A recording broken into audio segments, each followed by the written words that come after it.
அவர் செத்து 32 நாத்துவுக்கு கால் இழந்தவா.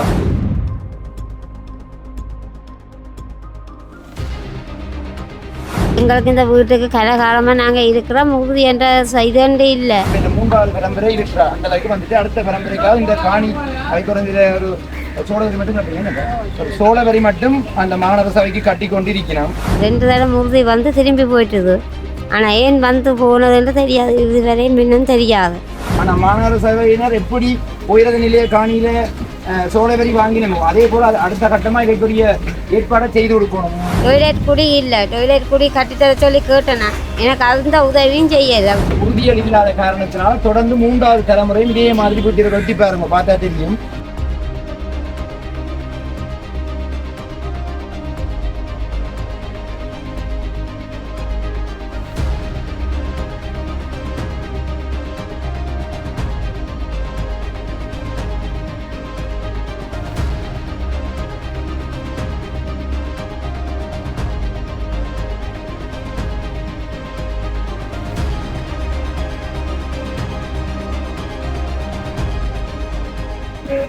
தேசிய மக்கள் முன்னணியின் 24ஆம் வட்டார உறுப்பினராகிய என்னிடம் யாழ்ப்பாணம் மடம் வீதியில் இருக்கும் சசிகலா கணவனை இழந்த பெண் அவருடைய கால் கலட்டப்பட்ட நிலையில் அவருக்கு நடக்க முடியாத நிலை ஏற்பட்டதன் காரணமாக உதவி ஒன்று கேட்டதன்படியாக அந்த உதவியை நான் எனது வட்டார உறுப்பினராகிய நல்லூர் ராசதானி 4ஆம் வட்டார உறுப்பினர் ராஜ்குமார் அண்ணனிடம் கோரிய உதவிக்கு அமைவாக அவரினால் இந்த நாற்காலி வழங்கி வைக்கப்படுகிறது.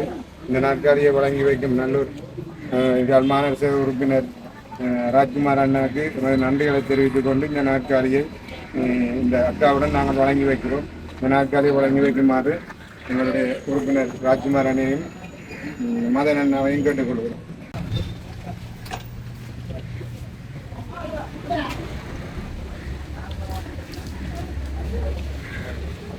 வேறு வழியாக எல்லாம் வந்து இதே இருக்கலாம். சரியா சார், இது மற்ற இந்த உதவி உங்களுக்கு தேவையில்லை. சரியா உள்ளுக்கு போகிறது அதுகளை கொஞ்சம் சீமையில் போட்டு வரையா அப்படி சீமையில் போயிடும். என்னோட்டு நான் மீடியாக்காரங்க கூட என்ன வேண்டுறேன்னு சொன்னால் இருக்கு இந்த நிலத்துண்டு இருக்குல்லோ, இது ஒரு 50 வருஷமாக இருக்கணும். இதில் முந்தைய காலத்தில் ரயில் ஓடினதாகவும் அந்த காலத்திலேயும் தொடர்ந்து இந்த 3வது பரம்பரை இருக்கிறா அந்த அளவுக்கு வந்துட்டு அடுத்த பரம்பரைக்காக இந்த காணி அதை குறைஞ்ச ஒரு சோழவரி மட்டும் கட்டுறீங்க. ஒரு சோழவரி மட்டும் அந்த மாநகர சபைக்கு கட்டி கொண்டிருக்கிறோம். ஆனால் அவைக்கு வேறு ஏனைய உறுதியல் இல்லாத காரணத்தினால தொடர்ந்து 3வது தலைமுறையும் இதே மாதிரி போட்டு வெட்டி பாருங்க, பார்த்தா தெரியும். இவைக்கு பாருங்க 2 வட்டார உறுப்பினருக்கு தான் தெரிய இந்த வீட்டை பாருங்க இன்னண்டு இருப்பினோம் சின்ன பிள்ளைகளோட மிகவும் சும்மா அலுப்பாந்தி தீவுக்குரிய ரயில்வே ஃபைல் போட்டுட்டு ஏனியவர்கள் பிரதேசியலாமா இருக்கலாம், கச்சேரியா இருக்கலாம், ஏனைய இடங்கள்லையும் அந்த ஃபைலை காட்டணும் அலுப்பாந்தி தீ ஃபைல் இது இல்லையண்டு. ஆனால் மாநகர சபையினர் எப்படி உயரத நிலைய காணியில சோழவரி வாங்கினோமோ அதே போல அடுத்த கட்டமாக இதற்குரிய ஏற்பாடை செய்து கொடுக்கணும். இதைத்தான் எனக்கு வந்தோன்னு கேட்ட தம்பி எனக்கு வேண்டி தந்தா பிறகு எனக்கு இந்த வீட்டு இருக்கா கட்டுறதுக்கு இல்லை தற்காலிகமாக கட்டுறதுக்கு இந்த ரயில் அனுமதி தான். அதுக்கிட்ட என்ன சொன்னாண்டா, தம்பி உங்களை எல்லாருக்கும் சேர்த்து தான் நான் வாக்கு போட்டு நாங்கள் பேருக்கும் வாக்கு போட்டு தான் நான் இப்போ ஆளுங்கட்சியில் இருக்கிற முக்கிய அதிகாரியா இருக்கிற ஒருவர் இந்த ரயில்வே காணி தூண்டுகோட்டில் இருக்கிறவர்களுக்கு அவர்களை வெளியேற்ற வேண்டும் அல்லது இது பெரிய கோடிக்கணக்கான பெறுமதியான காணி என்றும் இதுக்கு நாங்கள் வேறு நடவடிக்கை செய்யணும் என்று சொல்லியும் இந்த மக்களை அல்லது ஒரு சுய தொழிலை அதிலிருந்து 2வது ஒரு கடத்துண்டு வச்சிருந்தவா அதுக்கு கூட நெருக்கடி கொடுத்தோன்னு சொன்னவர், சைக்கிள் கடை வச்சிருந்தவர் அதுக்கு கூட நெருக்கடி கொடுத்தவர். புருஷன் இன்றைக்கு 60 நாள் அவர் ஒரு கேன்சர் ஆயிருந்து செத்து போனார். அவர் செத்து 32 நாத்துவுக்கு கால் இழந்தவா. இந்த ஒரு வீடு கூட இல்லாத மிகவும் வறிய நிலையில் இருக்க இந்த அப்படி இருக்கத்தக்கன ஆளுங்கட்சியில மாநகர சபையில் ஆளுங்கட்சியில இருக்க முக்கிய ஒரு அதிகாரி இந்த மக்களை அதாவது இதுல இருந்து ஒரு 2 கிலோமீட்டருக்கு இந்த காணி துண்டு இருக்கு, அவர்களை வெளியேற்ற வேணும் அல்ல அவர்களுக்கு இருப்பிடம் இல்லாமல் போகணும் என்ற ஒரு முயற்சியை செய்து கொண்டு கேட்க நீங்கள் எதிர்கட்சி பகுதியில் இருக்கிற நீங்கள் இதுக்கு ஒரு வேண்டுதலை விட்டு இந்த காணி துண்டுக்கு தற்காலிக வீட்டுக்கும் செய்யும்போ அப்படி இல்லைன்னு சொன்ன மக்கள் தாங்கள் ஆர்ப்பாட்டம் செய்ய போறோம்னு சொன்ன நான் இதுக்கு உதவி செய்யறபடியா வேணா ஆறுதல் ஆயிரம் மாநகர சபைக்கு எதிராக இந்த கருத்துக்களை வந்து தாங்கள் ஆர்ப்பாட்டம் செய்ய போறேன் நான் போனா மட்டும் கருத்து வச்சிருக்கேன் ஒரு ஏற்பாடு செய்திருவோம். இது இல்லை நீங்க செய்ய வேண்டியது எனக்கு. வணக்கம். உங்களோட பேர் சொல்லுங்க. என் பேர் ராஜ்குமார். நான் தமிழ் தேசிய மக்கள் முன்னணியின் நல்லூர் ராசதானி வட்டார உறுப்பினர். இன்றைக்கு இந்த நாற்காலி வந்து கொடுக்கறதுக்கான நோக்கம் என்ன? இந்த அக்காவோட கணவர் இறந்து 3 மாதம். அவர் வாக்கு நீரிழிவு நோயினால் ஒரு கால் கட்டப்பட்டுள்ளது.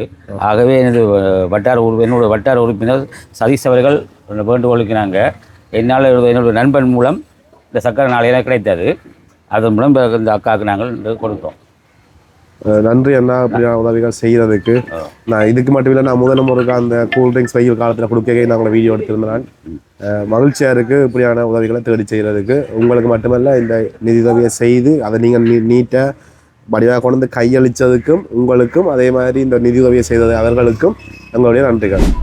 கேட்ட உடனே எங்களுக்கு இந்த மாநில உறுப்பினர் யாழ் நல்லூர் 4ஆம் வட்டாரம் ராஜ்குமார் அண்ணா ராஜன் சொல்றது, அவர் எங்களுக்கு கேட்டோடனே இந்த நாற்காலியை தந்துதவிக்கு மிக நன்றியை தெரிவித்துக் கொள்கிறேன்.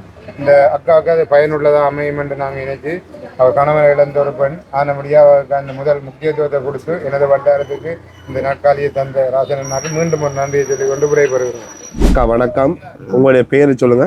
ஜூச்சின் சசிகலா. உங்களுக்கு இந்த சக்கரை நாட்காலியை பெற்று தந்திருக்கணும். இது இந்த நிலைமை உங்களுக்கு இந்த நிகழ்வு எப்படி இருக்கிறது? சந்தோஷமாக இருக்கிறது. ராஜ்குமார் அண்ணா செய்ததால் சதீஷனாக்கும் நன்றி சொல்ல வேணும், ராஜ்குமார் அண்ணாக்கும் நன்றி செய்ய வேணும். அதோட பத்தாக்குறைக்கு எங்களுக்கு இந்த வீட்டுக்கு கலகாலமாக நாங்கள் இருக்கிறோம். உறுதி என்ற இதண்டு இல்லை. அதுதான் முதல் வந்த கருத்து சொன்னவர். அந்த கருத்து உண்மையா? அந்த உங்களுக்கு இந்த காணி எப்படி வந்தது, இது எவ்வளோ காலமாக இருக்கிறீங்கன்ற விஷயங்களை சொல்லுங்க. நாங்கள் கல்யாணம் கட்டினது 98 நான் இதிலே தான் இருக்கிறேன். 3 பிள்ளைகள். ஆனால் வீடு இப்படியே தான் இருக்குது. 2 தடவை உறுதி வந்து திரும்பி போயிட்டுது. ஆனால் ஏன் வந்து போனதுன்னு தெரியாது, இதுவரை இன்னும் தெரியாது. ஆனால் சரியான கஷ்டங்கள். அவரும் செத்ததுக்கு பிறகு எங்களை ஆதரிக்கிறதுக்கும் பார்க்குறதுக்கும் ஒருத்தரும் இல்லை. பிள்ளைகளும் வேலை இல்லை. அதான் 17,500 ரூபாயை தான் நாங்கள் வச்சு ஏதோ சமாளித்து கொண்டு இருக்கிறோம். நிலம்பரி காசு 7,500 ரூபா போடுவினோம். அதைத்தான் எடுத்து இதுவரை காலம் இப்படியே பள்ளிக்கூட செலவும் மகளோட இதுகளும் பார்த்து கொண்டு இப்படியே இருக்கிறோம். ஆஸ்பத்திரி இருக்கும். சில நேரம் ஆஸ்பத்திரிக்கு போனாலும் சாப்பாடுகள் இல்லாமல் இருப்போம் 2 பேரும். எனக்கு இஞ்சால பக்கத்தில் ஒரு தம்பியும் ஒரு அம்மாவும் தான் இருக்கணும். அவையே சமைக்கிறதான் ஐயா தாங்களும் சாப்பிட்டு எனக்கு ஒரு பீங்கான் சோறும் தருவினோம். அப்படித்தான் நாங்கள் இருக்கிறோம்.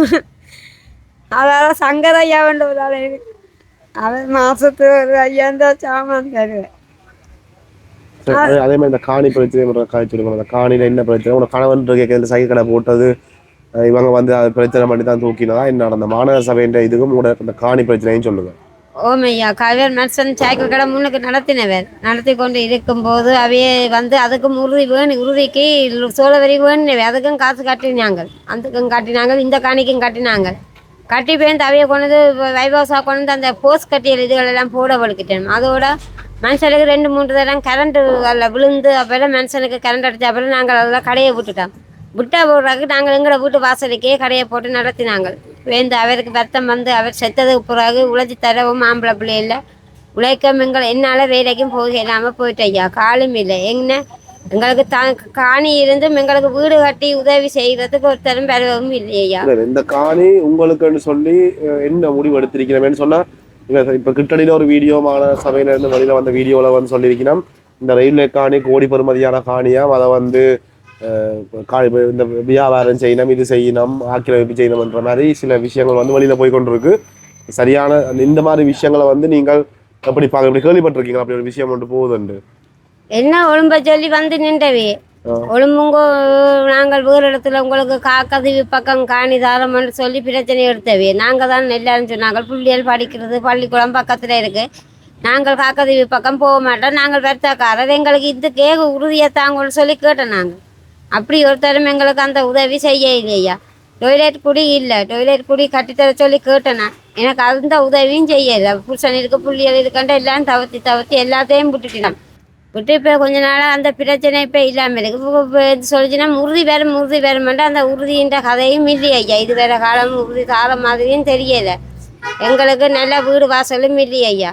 யாரும் உதவி செய்யறதுக்கும் எங்களுக்கு முன்னின்று வருகினம் இல்லை.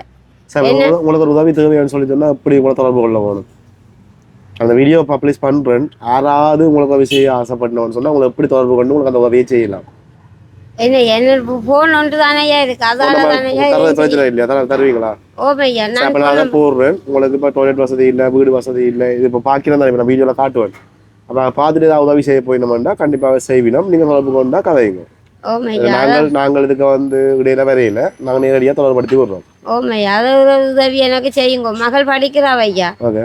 அவங்க படிக்கிற செலவுகள் அதெல்லாம் வந்து நிலம்பரத்தில் வார காசு 17,500. அதான் யாராவது படிப்பிச்சா படிக்க வேணும். ஏன்னா சும்மா காசு ஒருத்தருக்குமே சும்மா வேற போறது இல்லை. அந்த பெருமதி அவன் உழைப்பு அப்படி யாராவது தரணும்னு சொல்லி சொன்னா நீங்க அந்த பெருமதிக்கான படிப்பை வந்து அவ அந்த மார்க்ஸ்களை வந்து அவைக்கு அனுப்பி காட்டி நீங்கள் அந்த விஷயம் திருப்தியா செய்ய வேணும். இப்ப அவ ஓயர் படிக்கிறாவைங்க. Okay okay. அவ படிப்பு முடிஞ்சு இப்ப படிப்பு முடிய போற நேரம் கொஞ்சம் அப்படி பேனியல் பெஞ்சில்கள் அதுகள் இதுகள் தகப்பன் சேர்த்ததுக்கு பிறகு ஆகலும் கஷ்டம். சரி. உடுப்பு பாதைகள் அதுகள் இதெல்லாம் பிரச்சனை ஐயா. என்ன செய்யறது இருக்கிறதேன்னு தோச்சு போட்டுக்கொண்டு இந்த நேரம் என்ன பிடிப்பால் உடுப்பு எடுத்து தாமா அந்த பள்ளிக்கூடத்துக்கு இந்த சட்டை தாமான்னு கேட்பாள். என்னால ஏறாது. இப்பதான் போன மாசம் ஒரு நிலம்பரி காசு எடுத்தா அது ஒரு சட்டை ஒன்று தான் ஐயா எடுத்தாள். அதைத்தான் இவ்வளவு காலமும் தோச்சு போட்டுக்கொண்டு இருக்கிறான். சரி, தொடர்பு கொள்றக்கூடிய நம்பர் அதை சொல்லுங்க. தொடர்பு கொள்றா ஐயா. எங்களோட நம்பர் ஃபோன் நம்பர் 077 33 80 628 ஐயா எங்களோட நம்பர். சரி அம்மா, நன்றி. நான் வந்து இந்த விஷயத்தை நான் கொண்டு போய் சேர்க்கிறேன். இவ்வளவு தூரம் மக்கள் பார்க்கறது தெரியாது. ஆனால் முடிஞ்ச அளவு உதவி நான் என்னால் முடிஞ்ச அளவுக்கு வேறு காசு சொல்லியிருந்தால் நான் முடிஞ்ச சின்ன உதவி என்றால் நாங்கள் செய்த தயாராக இருக்கோம். நன்றி.